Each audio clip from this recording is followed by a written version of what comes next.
देखो दोस्तों, आज अपन पढ़ने वाले हैं यहाँ पे रक्त के बारे में। और ये बायोलॉजी का टॉपिक है। सबसे पहले हम लोग बात करेंगे ब्लड के बारे में। तो ब्लड के बारे में हम लोग अगर बात करें तो इसको हम हिंदी में क्या बोलते हैं? रक्त। क्या बोलते हैं दोस्तों? रक्त। अब रक्त कहाँ बनता है, क्या होता है, कहाँ इसका निर्माण होगा, रक्त में कौन कौन सी चीज़ें होती हैं, रक्त को अध्ययन कराने वाली शाखा कौन सी हैं, किन किन चीज़ों के बारे में हम लोग अध्ययन करेंगे यहाँ पे, उनका एक एक करके अपन लोग यहाँ स्टडी करने वाले हैं। तो देखो, सबसे पहले हम लोग बात करें कि जो सबसे ज़्यादा जो क्वेश्चन आता है कि ये पूछा जाता है कि रक्त का निर्माण हमारे शरीर में कहाँ होता है। ठीक है, तो पहला क्वेश्चन। दूसरा, रक्त किस प्रकार का ऊतक होता है, उसके बारे में भी हमसे क्वेश्चन पूछा जाता है। तीसरा, रक्त के अंदर कौन कौन सी चीजें यहाँ पर स्थित होती हैं, कि रक्त किससे बना होता है। जैसे प्लाज्मा हो गया, उसके अंदर रक्त कणिकाएं हो गई, आरबीसी हो गया, डब्ल्यूबीसी हो गया, प्लेटलेट्स हो गया। उन सब चीजों के बारे में हम लोग यहाँ डिस्कस करेंगे। देखो, हमारे ये इसका जो अध्ययन कराती है शाखा, उस शाखा को हम लोग क्या बोलते हैं? रक्त का अध्ययन कराने वाली शाखा क्या कहलाती है दोस्तों? हिमेटोलॉजी। क्या कहलाती है? हिमेटोलॉजी, जिसके अंदर केवल हम रक्त के बारे में ही अध्ययन करते हैं। दूसरा, अगर हम लोग यहाँ बात करें कि हमारे जब शरीर का विकास होता है, ठीक है, शरीर का जब विकास होता है, तो शरीर का विकास होता है तो हमारी यूट्रस में जो अवस्था पाई जाती है उसको हम क्या बोलते हैं? भ्रूणीय अवस्था। क्या बोलते हैं? भ्रूणीय अवस्था। भ्रूणीय अवस्था के बारे में बात करें तो भ्रूणीय अवस्था में हमारे शरीर में कितनी लेयर पाई जाती हैं? 3 परतें पाई जाती हैं। कितनी पाई जाती हैं? 3 परतें पाई जाती हैं। 3 परतें पाई जाती हैं। अब देखो, ये 3 परतें कौन कौन सी होती हैं? पहला इसमें जो होता है, फर्स्ट, सेकंड और थर्ड, इस परत को हम क्या बोलते हैं? एंडोडर्म। ये कौन सी होती है? एंडोडर्म। ठीक है, सेकंड वाली जो परत होती है इसको हम क्या बोलते हैं? मीसोडर्म। ये हमारे पास हो गई। तीसरा हम लोग बात करें तो ये होती है दोस्तों एक्टोडर्म। ये कौन सी होती है? एक्टोडर्म। एक हो गया इंडोडर्म, एक हो गया मीजोडर्म, एक क्या हो गया? एक्टोडर्म। लेकिन अब तीनों जो परतें होती हैं, तीनों परत पाई जाती हैं, इसीलिए इसको ना हम लोग ट्रिप्लोब्लास्टिक भी बोलते हैं। इसको क्या बोलते हैं? ट्रिप्लो। इसको क्या बोलेंगे हम लोग? इसको बोलेंगे ट्रिप्लोब्लास्टिक। अब देखो, यहां हम अगर बात करें कि ट्रिप्लोब्लास्टिक इसको बोला, तो ट्रिप्लोब्लास्टिक बोलने के पीछे, इसके पीछे क्या लॉजिक था कि हमने इसको 3 परतों में ट्रिप्लोब्लास्टिक बांटा था, इसलिए इसका ट्राई का मतलब हो गया 3। ठीक है, ट्रिप्लोब्लास्टिक। अब प्रत्येक परत से अलग अलग चीजों का निर्माण होता है। देखो, इंडोडर्म से होता है दोस्तों आंतरिक अंगों का। किसका निर्माण होता है? आंतरिक अंगों का। ठीक है, आंतरिक अंगों का। अब वो कौन कौन से हो गए? जैसे हमारे क्या हो गई? आंत हो गया, ठीक है, यकृत हो गया, अमाशय हो गया। इन सब का निर्माण कहाँ से होता है हमारे पास? और भी बहुत सारे हमारे जितने भी ऑर्गन है, इंटरनल जो आंतरिक अंग हमारे स्थित होते हैं शरीर में, उन सब का निर्माण कहाँ से होता है? एंडोडर्म से। लेकिन जो हम टॉपिक पढ़ रहे हैं रक्त वाला, मेसोडर्म से किसका निर्माण होता है? एक तो किसका होता है? रक्त का। एक उसका है हमारे पास किसका? हृदय का। ठीक है, एक हृदय का निर्माण होगा। दूसरा, पेशियों का, हृदय की पेशियों का। ठीक है, हृदय की पेशियों का भी निर्माण कहाँ से होता है? यहीं से होता है। अब हम लोग देखो ये बात करने वाले हैं कि हृदय की पेशियां ऐच्छिक या अनैच्छिक वाला भी इसमें आता है क्वेश्चन, तो आपको ये भी याद रखना है। हृदय की हृदय की पेशियां, हृदय की पेशियों का निर्माण, पेशियों का निर्माण भी यहीं से होता है। दूसरा, एक अस्थि जो बनती है वो भी कहां से बनती है? मेसोडर्म से ही बनती है। इन सब चीजों का निर्माण कहां से होता है? मेसोडर्म से। अब हम जो पढ़ रहे हैं वो टॉपिक कौन सा है? रक्त वाला। रक्त का हमारे पास भ्रूणीय अवस्था में, ठीक है, भ्रूणीय अवस्था में जो निर्माण होता है वो कहां से होता है? मेसोडर्म से। एक हमारे पास बच गई इसकी तीसरी परत, उसकी बात करेंगे एक्टोडर्म की। तो एक्टोडर्म में क्या होगा? बाह्य अंगों का जो निर्माण होगा वो किससे द्वारा होगा? एक्टोडर्म से। बाह्य अंगों में जैसे हमारे पास क्या आ गए? त्वचा आ गई हमारी, ठीक है, हमारे नाखून आ गए, बाल आ गए, ये जितनी भी चीजें हैं वो उन सब का निर्माण कहां से होता है? हमारा इस एक्टोडर्म वाली परत से होता है। आगे देखो, हम लोग बात करें जो सवाल ज्यादा आ रहा है पेपर में वो है हमारे पास शरीर किस प्रकार, शरीर के अंदर जो ब्लड पाया जाता है वो किस प्रकार का ऊतक है। नेक्स्ट हम लोग अगर बात करें तो इसमें क्या होगा कि रक्त है वो एक तरल संयोजी ऊतक है। कैसा है? तरल। ये कैसा ऊतक है? तरल संयोजी ऊतक है। तरल संयोजी ऊतक का मतलब ये हो गया कि इसमें ये ऊतक अवस्था में तो पाया जाएगा। तरल संयोजी, तरल संयोजी, तरल संयोजी ऊतक है। ठीक है, तरल संयोजी ऊतक, ये ऊतक किसे कहते हैं? दो कोशिकाएं, दो या दो से अधिक कोशिकाएं मिलकर के किसका निर्माण करती हैं? ऊतक का। ठीक है, अब ऊतक भी कौन सा आ रहा है हमारे पास? तरल वाला आ रहा है, जिसके अंदर ये आपस में सब चीजों को क्या करके रखता है? कनेक्टिंग करके रखता है। जैसे इसको हम लोग बोलते हैं, ये ना एक कनेक्टिंग टिश्यू है। कैसा है? कनेक्टिंग टिश्यू है।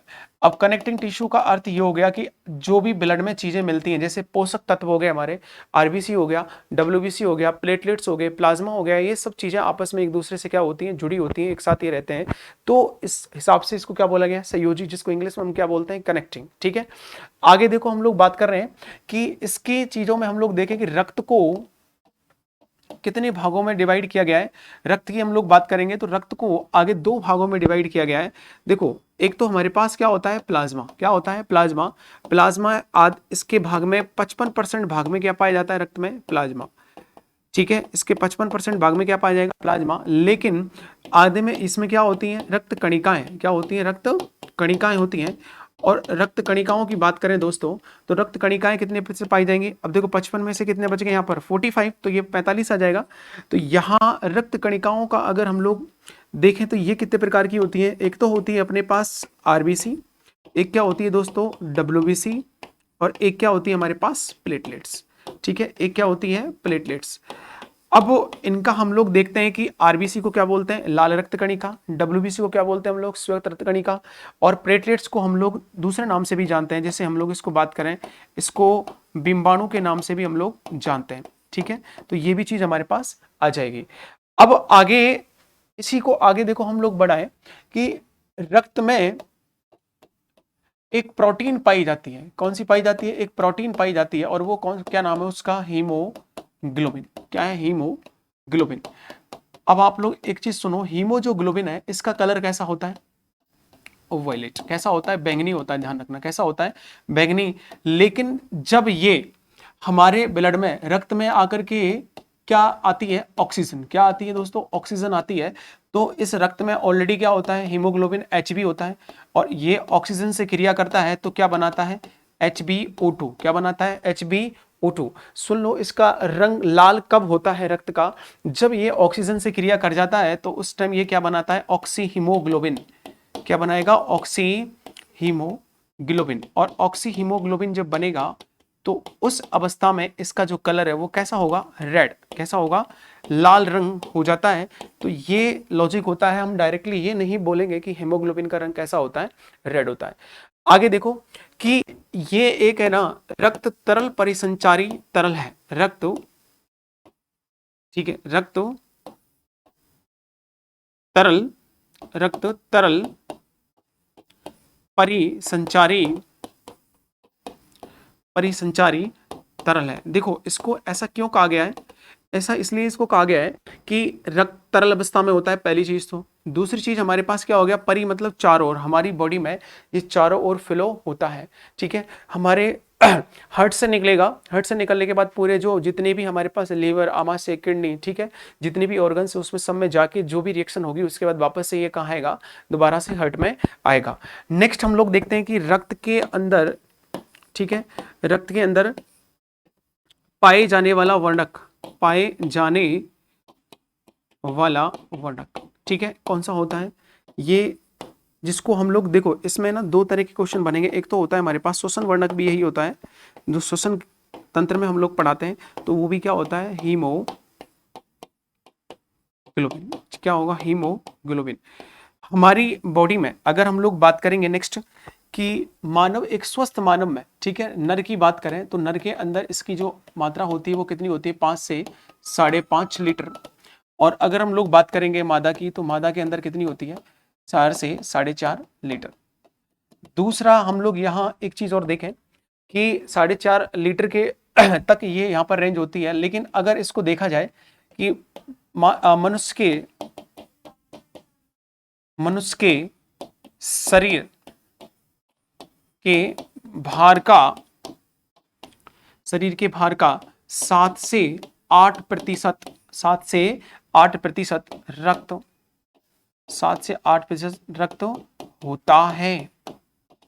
7 से 8% क्या होता है, रक्त होता है। जो एक स्वस्थ मानव का जो वेट होगा, उसका जो भार होगा, जैसे मान के चलो कि किसी का 100 है तो 100/8 हो जाएगा, तो उस हिसाब से हम लोग देखते हैं कि 8% उसका आएगा, तो 100 का 8% निकाल देंगे, जो भी निकल के आएगा वो हमारे पास उतनी वैल्यू किसकी होगी, हमारे अंदर रक्त की होगी दोस्तों। अब देखो आगे मैंने आपको बताया था कि जब रक्त को हमने क्या किया, ऐसे क्लासिफाई किया था अभी, तो उसमें एक भाग हमारा कौन सा आया था बताओ, प्लाज्मा। क्या आया था भाई, प्लाज्मा। और प्लाज्मा को हम लोग यहाँ पढ़ेंगे तो इसको अलग से देखते हैं। और एक वाला भाग हमारे पास क्या आ गया था भाई, रक्त कणिकाएं। क्या आ गया था, रक्त कणिकाएं। और रक्त कणिकाओं में हमने जो बात की थी वो किसकी करी थी, 3 चीजों की करी थी। एक तो हमारे पास क्या था, आरबीसी था। क्या था अभी, एक अपने पास क्या था, आरबीसी था दोस्तों। एक क्या था, डब्ल्यूबीसी था। और एक क्या था बताओ, प्लेटलेट्स। क्या था, प्लेटलेट्स। अगर हम लोग इनकी बात करें कि यहाँ पर कौन कौन सी चीज़ें कहाँ बनेंगी, कितनी इनकी मात्रा होनी चाहिए, कितना इसका मान होना चाहिए, किसी के घटने बढ़ने से कौन सा रोग होगा, इन सब चीज़ों के बारे में यहाँ एक एक करके बात करेंगे। सबसे पहले हम लोग बात करें दोस्तों प्लाज्मा की। वैसे देखो प्लाज्मा को हम लोग कितना मान के चल रहे हैं कि कितना होता है, 55%। लेकिन एक बात ध्यान रखना, प्लाज्मा को दूसरे नाम से भी जाना जाता है, जिसको हम क्या बोलते हैं, मैट्रिक्स। क्या बोलते हैं भाई, मैट्रिक्स। अब हम लोग प्लाज्मा के बारे में देख रहे हैं, तो प्लाज्मा के बारे में हम लोग देखें कि प्लाज्मा कैसा होता है हमारे बॉडी में। हल्के पीले, रक्त में कैसा होता है, हल्के पीले रंग का होता है। हल्के पीले रंग का चिपचिपा पदार्थ होता है। कैसा होता है, हल्के पीले रंग का चिपचिपा पदार्थ होता है। चिपचिपा पदार्थ होता है, ठीक है भाई, चिपचिपा पदार्थ होता है। ये हम लोग देख लेंगे। दूसरा अगर हम लोग बात करें कि ये इसके अंदर, ठीक है, इसके अंदर कि जो पानी की मात्रा होती है ना, सवाल ये बहुत बार आया है, पानी की मात्रा कितनी होती है, 90 से 92% क्या होता है दोस्तों, प्लाज्मा में पानी होता है। रिमेनिंग में देखो क्या होंगे, रिमेनिंग में 6 से प्रोटीन। इसमें सबसे ज्यादा जो इंपॉर्टेंट सवाल है ना, एक तो वाटर का लगता है। एक कई पेपरों में देखना डायरेक्ट आया है कि इसकी परसेंटेज पूछी गई है हमसे, ठीक है, इसकी परसेंटेज पूछी गई है कि कितनी परसेंटेज है इसकी पानी की, 90 से लेकर के 92। प्रोटीन की जो मात्रा है वो कितनी होती है, 6 से 8%, ठीक है, 6 से 8%। बाकी में जो शेष भाग में जो होता है वो क्या होता है, देखो हमारे पास खनिज लवण होता है। क्या होते हैं, खनिज लवण होते हैं। और हमारे पास क्या होंगे बताओ, खनिज लवण के अलावा अमीनो अम्ल होंगे, ठीक है, अमीनो अम्ल होंगे। और क्या होंगे, अमीनो अम्लों के बराबर, ठीक है, कैल्शियम होगा, मैग्नीशियम होगा, ठीक है, सोडियम होगा, और क्या होगा, पोटेशियम भी होगा। इतनी और भी चीजें इसके अंदर छोटी छोटी मात्रा में उपस्थित होती हैं। तो ये सारी चीजें हैं, कैल्शियम भी होगा, मैग्नीशियम भी होगा, और पोटेशियम भी होगा। अब देखो कि हम देख रहे हैं कि इसका कलर कैसा होगा, येलो कलर का, हल्के पीले रंग का होता है। दूसरा, इसमें पानी की मात्रा 90 to 90% है।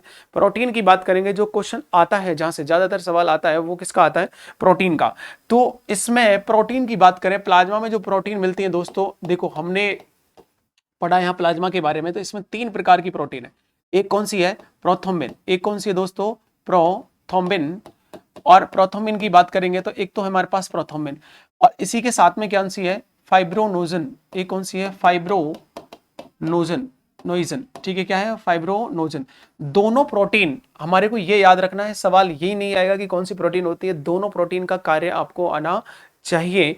अब ये दोनों जो प्रोटीन है दोस्तों, ये क्या काम करती है, रक्त का थक्का बनाने का, रक्त का थक्का बनाने का, रक्त का थक्का बनाने का कार्य ये करती हैं, ठीक है भाई। आगे हम देखते हैं कि दूसरा हमारे पास कौन सी प्रोटीन आ जाएगी। एक है हमारे पास प्रोथ्रोम्बिन के अलावा एक फाइब्रोनोजिन हो गई। अब एक है हमारे पास देखो एल्ब्यूमिन, एल्ब्यूलिन, ठीक है, कौन सी है, एल्ब्यूलिन। एल्ब्यूलिन का काम है विसरण की क्रियाओं को, ठीक है, विसरण की क्रियाओं को नियंत्रण करना, विसरण की क्रियाओं को नियंत्रित करना, ये आपको याद रखना है, मिश्रण की क्रियाओं को नियंत्रित करना। एक तीसरे नंबर की जो प्रोटीन है वो कौन सी है, ग्लोबिन। कौन सी है, ग्लोबिन, ठीक है, ये कौन सी है, ग्लोबिन। ये हमारी बॉडी में, ठीक है, रोग प्रतिरोधक क्षमता को बढ़ाती है, रोग प्रतिरोधक, ठीक है, प्रतिरोधकता को बढ़ाती है, को बढ़ाती है। ये काम कौन करती है हमारे पास, ग्लोबिन। देखो 3 प्रोटीन हो गई, तीनों प्रोटीनों से क्वेश्चन आता है। पहला कौन सा है, प्रोथ्रोम्बिन और फाइब्रिनोजन, जो क्या काम करता है, रक्त का थक्का या ब्लड क्लॉटिंग करने का काम करेगा। दूसरा हमारे पास क्या है, एल्बुमिन, जो परास विसरण की क्रियाओं को, और विसरण क्या होता है, देखो अपन जब प्राकृतिक रूप से क्या होता है, कोई भी चीज उच्च दाब से कहां फ्लो होती है दोस्तों, निम्न दाब की ओर। ठीक है, उच्च दाब से कहां जाती है, निम्न दाब की ओर। जैसे मैं आपको एक उदाहरण देता हूं कि हम जब श्वसन लेते हैं, श्वसन तंत्र पढ़ते हैं, तो उसमें एक टॉपिक अपन लोग सांस वाला लेते हैं, तो हमारे शरीर में जो ये रक्त का जो शुद्धिकरण होता है वो कहाँ होता है, फेफड़ों में। कहाँ होगा, फेफड़ों में। उसके अलावा भी आपसे पूछा जाए कि फेफड़ों के अंदर कहाँ होता है, कुपिकाओं में। कहाँ होता है दोस्तों, कुपिका में। इस तरह की एक स्ट्रक्चर होती है। अब इसके अंदर क्या होगा, इस संरचना में या इस स्ट्रक्चर में जब हम सांस लेते हैं तो ऑक्सीजन की मात्रा दोस्तों किधर होती है, इस कुपिका में ज्यादा होती है। लेकिन जब हमारे इस शरीर के अंदर क्या होती है, रक्त नलिकाएं होती हैं, इस कुपिका के ऊपर वाले भाग पर कौन होती है, सिरा। और इस सिरा वाले भाग में किसकी मात्रा ज्यादा होती है, रक्त में CO2 की। किसकी होती है, CO2 की। और देखो आगे हम पढ़ेंगे, जिस रक्त में, जिसके रक्त के अंदर यदि ऑक्सीजन की मात्रा ज्यादा है तो उसको कौन सा रक्त बोलते हैं, शुद्ध रक्त। कौन सा बोलेंगे, शुद्ध। लेकिन अगर यदि इसी रक्त में CO2 का मान ज्यादा हो जाए तो इसको क्या बोलेंगे हम लोग, अशुद्ध रक्त। इस आधार पर इस ब्लड को 2 भागों में बांटा गया था, एक प्योर और एक इम्प्योर, अर्थात शुद्ध और अशुद्ध। शुद्ध की देखो, अब यहां से ऑक्सीजन आएगी, यहां पर ऑक्सीजन का मान क्या है, ज्यादा, यहां पर CO2 का मान ज्यादा है। तो यहां से CO2 तो कहां चली जाएगी, बाहर, और ऑक्सीजन कहां जाएगी, अंदर। इसीलिए ना देखो, उच्च दाब यहां पर इसकी कंसन, इसकी सांद्रता यहां पर इसका मान ज्यादा है, तो इसलिए कहां चली गई, इधर। यहां इसका मान कम है तो इसीलिए, और यहां पर इसका मान ज्यादा है तो ये कहां पर आ गई, इधर। तो यहां 2 चीज हमको देखने को मिल रही है कि ऑक्सीजन तो इसमें आ जाती है और CO2 कहां चली जाती है, बाहर। इसीलिए हम जब सांस लेते हैं तो ऑक्सीजन को कहां लेते हैं, अंदर, और CO2 सांस छोड़ते हैं तो CO2 कहां निकलती है, बाहर की ओर। तो इस प्रक्रिया को हम लोग क्या बोलते हैं, ये कौन सी विधि होती है, प्रक्रिया तो बोली जाती है, रक्त का शुद्धिकरण हो रहा है। क्या हो रहा है, रक्त का शुद्धिकरण। दूसरा ये विधि कौन सी है, विसरण। कौन सी है, विसरण। इस क्रिया को करने के लिए इसको कौन सी प्रोटीन कंट्रोल करती है, इस क्रिया को एल्ब्यूलिन। कौन सी करती है भाई, एल्ब्यूलिन। तो ये आपको याद रखना है जो जो सवाल यहां से आते हैं। अब देखो नेक्स्ट अगर हम लोग बात करें, जैसे कि यहां आगे हमारे पास ये प्लाज्मा वाला भाग है। दूसरा, अब देखो हमने देखा कि यहां एक ग्लोबिन करके प्रोटीन दी हुई है जो हमारी रोग प्रतिरोधकता को बढ़ाती है। कि ग्लोबिन के अंदर से मैं एक बात और आपको बता देता हूं, क्योंकि जो सवाल यहां से लगते हैं, कि मैंने अभी बताया था कि हीमोग्लोबिन, ठीक है, एक प्रोटीन होती है जो पाई जाती है। एक्चुअल में देखो कहानी क्या होती है, हिम का मतलब क्या होता है, हिम का मतलब होता है आयरन। क्या होता है, आयरन। हमारे रक्त में क्या पाया जाता है, आयरन पाया जाता है। ये हो गया हमारे पास आयरन। और जो ये जो प्रोटीन है हमारे पास, जो कौन सी, ग्लोबिन, अभी इसके बारे में हमने जिक्र किया था कि ये क्या काम करती है, रोग प्रतिरोधकता को बढ़ाने का। दोस्तों ये क्या हो गई, प्रोटीन। ये क्या हो गई, प्रोटीन। अब आप लोग सुनो कि हमारी बॉडी के अंदर कुछ चीजें और भी होती है, जैसे एंटीजन हो गया, एंटीबॉडी हो गया। ठीक है, एंटीजन और एंटीबॉडी की बात करेंगे तो यहाँ जो ये आयरन है, ठीक है, आयरन को प्रोटीन का निर्माण, इस ग्लोबिन प्रोटीन का जो निर्माण होता है वो कहाँ होता है, लीवर में। कहाँ होता है, लीवर में। इसका निर्माण तो क्या होता है, यकृत में होता है, पहली चीज। दूसरी चीज, ये तो हो गई हमारे शरीर के अंदर बन जाती है। लेकिन अगर हम बात करें आयरन की, आयरन बनता नहीं है, इसे हमें बाहर से खाना पड़ता है। अब इसको ऐसे नहीं कि लोह की तरह हम लोग सीधा खाएंगे, या तो पालक या सेब, इस तरह की चीजों के साथ हम लोग इसको बाहर से खाते हैं, जिससे इसकी पूर्ति हमारे रक्त में होती है। आगे देखो हम लोग बात करें आयरन, अब देखो इस ग्लोबिन का जो निर्माण है, जैसे हम लोग बात कर रहे हैं, तो हमारे शरीर में क्या पाई जाती है, एंटीबॉडीज भी पाई जाती है। क्या पाई जाती है, एंटीबॉडीज भी पाई जाती है। और एंटीबॉडी से हमारे पास, एंटीबॉडी जो बनाने का काम करते हैं, ठीक है, एंटीबॉडी भी हमारे शरीर में पाई जाती है। ये आगे आएगा अभी। तो जो इम्यूनो ग्लोबिन से, ग्लोबिन प्रोटीन जो हम लोग बात करें तो इनसे एक एंटीबॉडी, जो एंटीबॉडी होती है उनसे देखो हम लोग बात करें तो प्रोटीन जो बन रही है वो सो कौन सा है, हमारे पास ग्लोबिन है। इसी से एक चीज और बनती है जिसको हम लोग बोलते हैं इम्यूनोग्लोबिन। क्या बोलते हैं, इम्यूनोग्लोबिन। अब देखो इसको क्या बोलेंगे हम लोग, इम्यूनोग्लोबिन। इम्यूनोग्लोबिन। और इम्यूनोग्लोबिन की अगर दोस्तों बात करोगे तो इसको इंग्लिश में क्या लिखते हैं, IMM इम्यूनोग्लोबिन, GLOBIN, ग्लोबिन। ठीक है, ये शब्द हो गया। ग्लोबिन का क्या ले लिया, जी, इसका क्या ले लिया हमने, आई, दोनों को मिला के हमने क्या लिख दिया, IG। तो ये जो एंटीबॉडी होती है ना, इम्यूनोग्लोबिन, जो इससे निर्माण इसका हो रहा है, ठीक है, तो ये कितनी होती है दोस्तों, ये होती है हमारे पास, देखो ये एक तो होती है हमारे पास IgG, ठीक है, एक तो कौन सी होती है, IG, एक कौन सी होती है, IgA, एक होती है हमारे पास IgD, और एक होती है IgM। IgM और एक कौन सी होती है IgA। ये 5 प्रकार की होती हैं। हम लोग जब देखते हैं कि ये D है और एक हमारे पास क्या है, सवाल ज्यादातर जो आता है वो इन दोनों से आता है, ये आपको ध्यान रखना है। ठीक है, वो सवाल जो आएगा वो कहां से आएगा, यहां से आएगा। सवाल कैसे पूछा जाएगा कि ऐसी कौन सी एंटीबॉडी है, ये एंटीबॉडी है, ध्यान रखना, ऐसी कौन सी एंटीबॉडी है जो गर्भनाल को या अब जो अपरा है ना, प्लेसेंटा जिसको बोलते हैं, उसको क्रॉस कर जाती है, तो वो कौन सी है IgG। देखो जब हम लोग बात करते हैं कि जब अगर यूट्रस की बात करते हैं तो उस अवस्था में जो शिशु होता है उसको हम क्या बोलते हैं, भ्रूण बोलते हैं। क्या बोलते हैं, भ्रूण। और भ्रूण माता से किस तरीके से कनेक्टेड होता है, देखो यूट्रस की बात करेंगे तो यूट्रस में देखो इस तरीके से होता है ये, ठीक है, इस तरह की घटना होती है ना। तो यहाँ पर अगर ये शिशु है, शिशु का विकास हो रहा है धीरे धीरे करके, तो ये इससे जो जुड़ा होता है ना, ये क्या होती है, गर्भनाल। क्या होती है भाई, गर्भनाल। समझ गए, तो इसको हमने क्या बोला, गर्भनाल बोला, जिसको प्लेसेंटा भी बोलते हैं। तो ये सवाल इस तरीके से आएगा, ऐसी कौन सी एंटीबॉडी है जो अपरा या प्लेसेंटा या गर्भनाल को क्या कर जाती है, क्रॉस कर जाती है, जो अपरा को या प्लेसेंटा को पार कर जाती है। ठीक है, वो कौन सी है, IgG। कौन सी है भाई, IG। ठीक है, अब हम लोग अगर यहां बात करें कि IgA सर्वाधिक, आप लोगों से पूछा जाएगा कि जब अगर पार्श्वराइजेशन की प्रक्रिया हो जाती है, ठीक है, भ्रूण का विकास अगर गर्भाशय में पूर्ण रूप से हो जाता है दोस्तों, तो कौन सी प्रक्रिया होती है, जिसको बोलते हैं हम लोग प्रसव। कौन सी बोलती है, प्रसव, जिसको इंग्लिश में क्या बोलते हैं, पार्श्वराइजेशन। अब जब ये हो जाता है तो 2-3 दिन तक, प्रसव के बाद 2 या 3 दिन तक जो माँ का दूध होता है उसके अंदर सर्वाधिक कौन सी एंटीबॉडी पाई जाती है, IgA।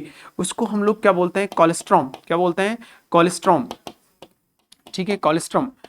तो इसके अंदर, इस कोलेस्ट्रॉम के अंदर सर्वाधिक एंटीबॉडी पाई जाती है, वो कौन सी होती है, IgA। इसीलिए हमें कहा जाता है कि प्रसव के बाद या बच्चा बालक छोटा होता है तो उसको ज्यादातर कौन सा दूध पिलाना चाहिए, माँ का दूध, जिससे वो क्योंकि उसकी रोग प्रतिरोधक क्षमता दोस्तों क्या होती है, कम। इसीलिए हम लोग इसको ज्यादा यूज करेंगे तो इसमें एंटीबॉडी क्या होगा, ज्यादा होगा, और एंटीबॉडी ज्यादा होगा तो उससे एक चीज निकल के आएगी कि बच्चा बीमार कम पड़ेगा, क्योंकि उसकी रोग प्रतिरोधक क्षमता क्या हो जाएगी, इंक्रीज हो जाएगी। अब देखो आगे अगर हम लोग बात करें यहाँ पे कि नेक्स्ट जो है कि यहां इसके बारे में आगे हम लोग पढ़ने वाले हैं, कौन सा टॉपिक आएगा हमारा, RBC। हमने प्लाज्मा के बारे में देख लिया, अब हम लोग आगे देखेंगे RBC। अब RBC के बारे में देखें तो RBC बनती कहाँ है, पहली बात तो, दूसरा इसका मान कितना होता है, इसका काम क्या होता है, ठीक है, ये बनेगी तो इसका जीवन अवधि कितनी होगी, प्लस ये डिस्ट्रॉय या मरेगी कहाँ। ठीक है, तो देखो इसका निर्माण 2 तरीके से होता है।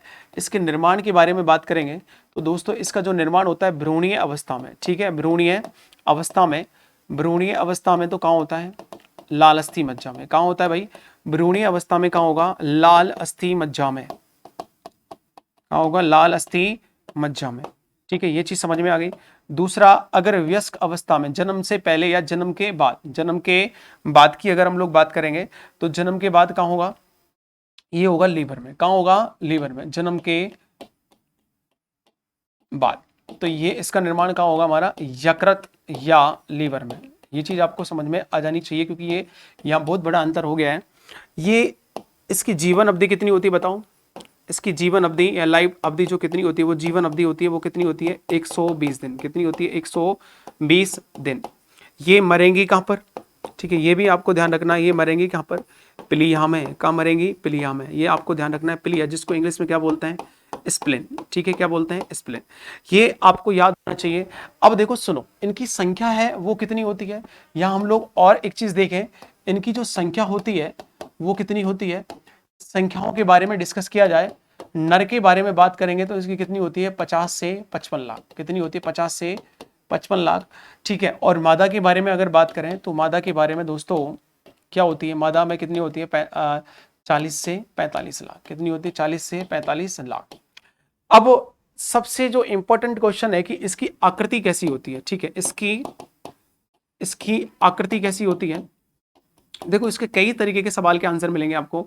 इसकी होती है देखो प्लेटनुमा। कैसी होती है, प्लेटनुमा, पहला चीज। दूसरा, यह आपको मिलेगा द्विव अवतल आकार। कैसी होती है, द्विव अवतल आकार। ऐसी होती है द्विव अवतल आकार। अब इसकी आकृति द्विव अवतल आकार होती है। अब हम लोग देखेंगे कि जो भी ऑक्सीजन है या CO2 है या उसके अंदर हीमोग्लोबिन कहाँ मिलेगा, इसका कार्य क्या होगा, उसके बारे में हम लोग डिस्कस करें तो आगे देखो क्या होगा कि आरबीसी जो है ब्लड के अंदर, देखो मैंने आपको कहा कि ब्लड में ये सारी चीजें, तो इसके अंदर इस तरीके से तस्त्री नुमा आकृति की होती है आरबीसी, इस तरीके से, ठीक है। रक्त में कैसे चलेगी, इस तरीके से चलती है। तो हम लोग इसको देखते हैं कि इस तरीके से इसके सेंटर में, ठीक है, इसके सेंटर में कौन पाया जाता है, बाकी की रिमेनिंग इसमें और भी चीजें हैं। ये क्या हो रहा है, रक्त है, ये बह रहा है, इसके सेंटर में ना कौन पाया जाता है, इसके सेंटर, ये तो हो गई हमारे पास क्या, आरबीसी। इसके केंद्र में क्या हो जाएगा दोस्तों, हीमोग्लोबिन। क्या हो जाएगा, हीमोग्लोबिन। समझ गए आप लोग क्या होता है हीमोग्लोबिन, जिसको हम लोग बोलते हैं एचबी। किस नाम से जानते हैं, एचबी के नाम से, पहली चीज। दूसरा देखिएगा, क्योंकि अगर यहां ये आरबीसी का जो कार्य होता है, इसका कार्य मैं आपको बता देता हूं, इसका कार्य होता है, इसका जो कार्य होगा वो CO2 एवं O2 का परिवहन कराने का, CO2 एवं O2 का परिवहन कराने का होगा, पहली चीज। अब ये O2 और CO2 का परिवहन कैसे कराएगी वो सुनो, कि मैंने कहा कि ऑक्सीजन जो ये हीमोग्लोबिन होता है वो इस आरबीसी के कहां पाया जाता है, सेंटर पे। क्या पाया जाएगा, सेंटर पे। जब हीमोग्लोबिन के साथ हम श्वसन प्रक्रिया में क्या लेते हैं, ऑक्सीजन, तो यहां पर क्या बनता है, ऑक्सीजन के साथ क्रिया करके क्या बनाता है, ये ऑक्सी हीमोग्लोबिन। क्या बनाता है, ऑक्सी हीमोग्लोबिन। अभी मैंने थोड़ी देर पहले भी बताया था। और इस ऑक्सी हीमोग्लोबिन के द्वारा ही हमारी श्वसन प्रक्रिया में ऑक्सी हीमोग्लोबिन, इसको क्या बोलेंगे हम लोग, ऑक्सी हीमोग्लोबिन। तो इसका देखो हम लोग देखेंगे कि इसको हमने क्या बोला, ऑक्सी हीमोग्लोबिन, जिसके द्वारा ऑक्सीजन को ले जाया जाएगा। इसको हमने क्या बोला, ऑक्सी हीमोग्लोबिन, जो ऑक्सीजन को ले जाने का कार्य करता है, ठीक है। तो यहां ये हो गया कि ये ऑक्सीजन को ले जाने का कार्य कौन करेगा, हीमोग्लोबिन। और ये किसके अंदर है, आरबीसी के अंदर है, इसलिए ये O2 और CO2 का परिवहन कराने का कार्य करेगा, पहली चीज। अब देखो सुनो, आरबीसी की क्या कहानी है, आरबीसी के अंदर एक चीज होती है कि ये आरबीसी जो होती है ना, ये टूटती कहाँ है, वो आप लोग देखो कि इसका जो ब्रेकअप होगा, ठीक है।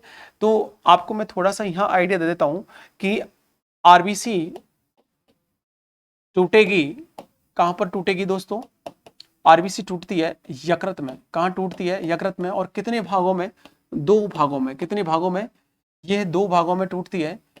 ये दो भागों में, एक तो होता है हमारे पास बिलीरुबिन, कौन सा भाग होता है, बिलीरुबिन। और एक कौन सा भाग होता है, बिलीवर्डिन। एक कौन सा भाग होगा, बिलीवर्डिन। ये आप लोग सुन लेना। एक तो टूटेगी कहाँ, ये लीवर में, और एक इसके कितने भागों में, दो भागों में। ये दो भागों में यहाँ पर ब्रेकअप हो रहा है इसका। इसका रंग कैसा होता है, पीला। इसका रंग कैसा होता है, पीला। लेकिन इसका रंग कैसा होता है, हरा। इसका रंग कैसा होता है, हरा। अब देखो सुनो, मैंने अपन जब सांस लेते हैं तो ये चीज आप लोग यहाँ थोड़ा सा क्लियर कर लीजिएगा।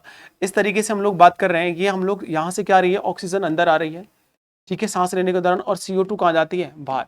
तो ये सांस, ये श्वसन जो नली है, ये यहाँ के हमारे पास फेफड़े में डिवाइड हो गया ऐसे करके, ठीक है। अगर हम लोग बात करेंगे तो इस तरीके से यहाँ हमने माना कि ये एक फेफड़ा इधर है, राइट वाला, लेफ्ट वाला कहाँ है, इधर है।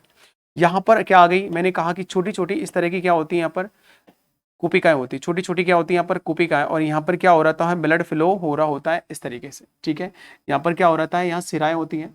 अब आप लोग देखो कि ऑक्सीजन तो कहाँ जाएगी, इधर आ जाएगी। और CO2 यहाँ से निकल के किधर चली जाएगी, यहाँ चली जाएगी। तो ये चीज यहाँ पर ऐसे ही इधर होता है, और ये सारी चीजें क्या होती हैं, यहाँ पर चलती हैं। अब देखो इस रक्त में, ठीक है, इस रक्त में क्या मिल गया, O2। तो ये कौन सा ब्लड हो गया, O2 ब्लड। कौन सा हो गया, O2 ब्लड। ये चीज समझ में आ गई।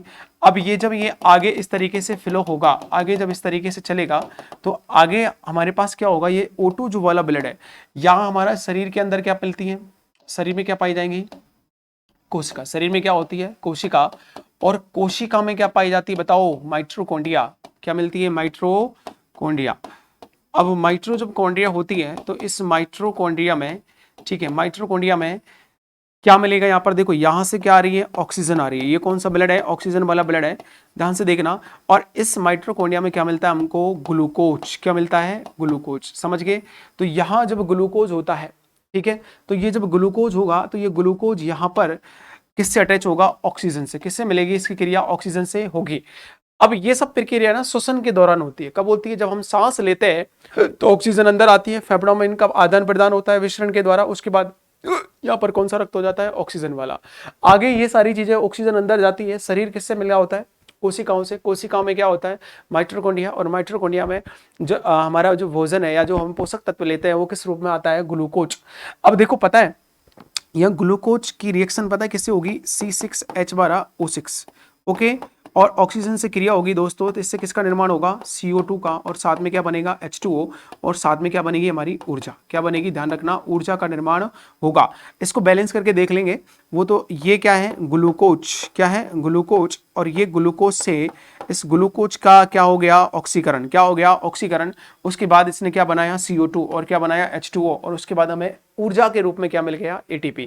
ATP को क्या बोलते हैं, एडिनोसिल ट्राई फास्फेट। ATP की फुल फॉर्म अगर हम लोग लिखना चाहें तो हम लिख सकते हैं, क्या हो जाएगी, एडिनोसिल ट्राई फास्फेट, एडिनोसिल ट्राई फास्फेट, पहला सवाल। ठीक है, अब ये चीज आपको पता लग गई कि एडिनोसिल ट्राई फास्फेट। आगे अगर हम लोग देखें कि CO2 और H2 की अगर हम लोग बात करें, CO2 और H2 की बात कर रहे हैं, तो CO2 तो कहाँ चली जाती है, वापस से रक्त में मिल जाती है, जिसका शुद्धिकरण कहाँ होता है, फेफड़ों में। ये आ रही है ना, वापस से जो CO2 यहाँ बनेगी वापस से यहीं आ जाएगी, और ये इसको बाहर निकाल देंगे, और ऑक्सीजन H2 पानी के रूप में अवेलेबल रहता है, और ऊर्जा का उपयोग हम लोग कर लेते हैं। अब इसीलिए ये ऊर्जा कहाँ बन रही है, माइटोकॉन्ड्रिया में। इसलिए कहा जाता है कि माइटोकॉन्ड्रिया कोशिका का क्या है, पावर हाउस। कोशिका क्या है, पावर हाउस, जिसको कोशिका का क्या कहते हैं, शक्ति गृह भी कहा जाता है। अब देखो आगे हम लोग अगर और बात करें कि इसके आरबीसी के बारे में, कि आरबीसी जैसे ना यहाँ पर ये आरबीसी मरेगी, मरने के बाद इसको नष्ट कौन करता है, ये कहाँ मरेगी, पिलिया में, और इसके बाद इसको नष्ट करने का कार्य कौन करेगा, लीवर। कौन करेगा, लीवर। ठीक है, ये तो मर तो यहाँ गई पिलिया में। अब आगे पता है क्या होता है, इस मृत आरबीसी को ये लीवर में कितने भागों में टूटती है, 2 भागों में। आरबीसी टूटती है 2 भागों में। तो यहाँ पर एक होता है बिलीरुबिन नाम का एक वर्णक होता है। ठीक है, क्या बनता है, बिलीरुबिन टूटने के बाद ये ब्लड में मिल जाता है। ठीक है, ये रक्त में क्या हो जाता है, मिल जाता है। यहाँ से क्या फ्लो हो रहा है, हमारा ब्लड फ्लो हो रहा है। ठीक है, यहाँ से क्या हो रहा है, ब्लड फ्लो हो रहा है। तो यहाँ से जब ब्लड फ्लो होगा तो ये रक्त में मिल जाएगा, तो ये बिलीरुबिन इसमें मिल जाएगा। मिलने के बाद यहाँ पर क्या होती है, यहाँ किडनी होती है। ठीक है, यहाँ हमारे यहाँ इसमें हमारी बॉडी में क्या पाई जाएगी, किडनी। अब देखो सुनो, इसमें क्या होता है कि ये रक्त का जो फिल्ट्रेशन होता है, यहाँ इसमें बिलीरुबिन वर्णक आ गया है। क्या आ गया, बिलीरुबिन वर्णक आ गया है। और बिलीरुबिन जो वर्णक है उसका रंग कैसा होता है ये बताओ, इसका रंग होता है पीला। कैसा होता है दोस्तों, पीला। इसका रंग कैसा होगा, पीला। जब ये किडनी में होके जाएगा तो किडनी में देखो क्या क्या चीजें होती है, कि मानव शरीर से उत्सर्जित जो पदार्थ होता है वो क्या होता है, यूरिया। क्या होता है, यूरिया। ये आपको ध्यान रखना है, क्या होता है, यूरिया। यूरिया यहाँ पर मिलेगा इसके द्वारा। अब बिलीरुबिन यहाँ पर मिलकर, तो यहाँ क्या क्या चीजें होती है देखो, एक तो हो गया हमारे पास रक्त, ओके, साथ में क्या मिलेगा, पानी, और साथ में क्या मिलेगा, यूरिया। ये सब मिलकर है ना, ठीक है, यूरोक्रोम वर्णक बनाते हैं। क्या बनाते हैं, यूरोक्रोम वर्णक। यूरोक्रोम वर्णक एक बनाते हैं, और इस यूरोक्रोम वर्णक जो होता है, ये वर्णक बनने के कारण इस जो हमारे पास बिलीरुबिन की वजह से एक ऐसा रंग हो गया था इसका पीला, और इसमें ये सारी चीजें मिलकर क्या बना लिए, यूरोक्रोम वर्णक। इसीलिए जो हमारा यूरिन होता है, क्योंकि यूरोक्रोम वर्णक के बनने के बाद जो यूरिन है, यूरिन का जो कलर होता है, यूरिन का रंग हल्का पीला होता है। कैसा होता है, हल्का पीला होता है। ठीक है, इसीलिए जो भी हमारी बॉडी से जितने भी पदार्थ निकलते हैं, उनका जो भी उत्सर्जी पदार्थ होते हैं, उनका रंग कैसा होता है, हल्का पीला। तो ये जो है वो किसके बारे में हम लोग डिस्कस कर रहे हैं, आरबीसी के बारे में। तो आरबीसी कहाँ बनेगी, भ्रूण जन्म से पहले कहाँ बनेगी, जन्म के बाद कहाँ बनेगी, वो अपन ने जन्म से पहले कहाँ बनती है भाई, अस्थि मज्जा में। उसके बाद कहाँ बनती है, लीवर में। संख्या कितनी होती है, 50 से 55 लाख किस्म होती है नर में होती है, 45 से 50 लाख किस्म होती है, 40 से 45 लाख किस्म होती है मादा में। ठीक है, जीवन अवधि जो राजस्थान पुलिस का तो फेवरेट क्वेश्चन है, वो कहाँ बनती है, 120 दिन। इसका जीवन अवधि कितना होता है, 120 दिन। ये मरेगी कहाँ, पिलिया में। ठीक है, इसलिए आरबीसी का कब्रिस्तान किसको कहा जाता है भाई, पिलिया को कहा जाता है। अब आगे हम लोग बात करें, मैंने कहा कि आरबीसी जो टूटती है वो कहाँ टूटती है, लिवर के अंदर टूटती है। कितने भागों में टूटती है दोस्तों, 2 भागों में। जैसे मैंने लिखा हुआ है कि आरबीसी मरेगी कहाँ, पिलिया में, लेकिन इसको नष्ट करेगा कौन, लीवर। और इसको नष्ट करेगा तब इसको कितने भागों में डिवाइड हो जाएगा, ये 2। तो बिलीरुबिन, और एक क्या होता है, ये तो कैसा होता है, पीला। और एक मैं और बता देता हूँ आपको, ये कौन सा होता है, बिली वर्डिन। कौन सा होता है? विली वर्डिन। अभी मैंने बताया था आपको। तो इसका रंग कैसा होता है? हरा। कैसा होता है दोस्तों? हरा। ये याद रखना, इसका रंग कैसा हो जाएगा? हरा। अब देखो आगे और बात करें कि इसके रंग कैसे हो गए। विलीवर्डिन का हरा, इसका पीला। ये जो विलीवर्डिन है, सॉरी बिलीरुबिन है, ये रक्त में मिल जाता है और मिलने के बाद कहाँ पहुंचता है? किडनी में। और किडनी में ये जो बिलीरुबिन वर्णक है, रक्त और पानी यूरिया सब मिलकर के क्या बनाते हैं? यूरोक्रोम वर्णक बनाते हैं, जिसके द्वारा हमारे यूरिन का कलर कैसा कर दिया जाता है? येलो कर दिया जाता है। एक चीज मैंने और बताई आपको कि ऑक्सीजन और CO2 जो चीज है, हम सांस लेते हैं तो ऑक्सीजन अंदर आती है, CO2 कहाँ जाती है? बाहर। जो गैसों का आदान प्रदान होता है वो कहाँ से होता है? कोशिकाओं में होगा। ऑक्सीजन जब ब्लड में आएगी तो वो क्या बनाएगी? Oxy haemoglobin. और ऑक्सी हीमोग्लोबिन के लिए आरबीसी की जो मैंने बताया था कि सेंटर में क्या होगा दोस्तों? आरबीसी के सेंटर में क्या पाया जाता है? हीमोग्लोबिन। और हीमोग्लोबिन ऑक्सीजन से क्रिया करने के बाद क्या बनाएगा? Oxy haemoglobin. क्या बनाएगा? Oxy haemoglobin. और ऑक्सी हीमोग्लोबिन बनने के बाद हमारे को क्या चीज मिलेगी? जैसे ही ऑक्सी हीमोग्लोबिन बनेगा तो उसका रंग चेंज हो जाता है, क्योंकि हीमोग्लोबिन का रंग कैसा होता है? बैंगनी। और हम लोग इसकी बात करेंगे, ऑक्सीजन का जो मिलने के बाद जो रंग हो जाता है, इसका कौन सा हो जाता है? लाल हो जाता है। ठीक है। तो ऑक्सी हीमोग्लोबिन ऑक्सीजन को ले जाने का कार्य करता है। इस प्रकार हमारी जो आरबीसी है ना, चीजें कार्य करती है, इस तरह इसका फंक्शन होता है। तो बाकी की क्लास में हम लोग पढ़ेंगे आगे। आज की क्लास के लिए ही इतना ही है। ठीक है, थैंक यू।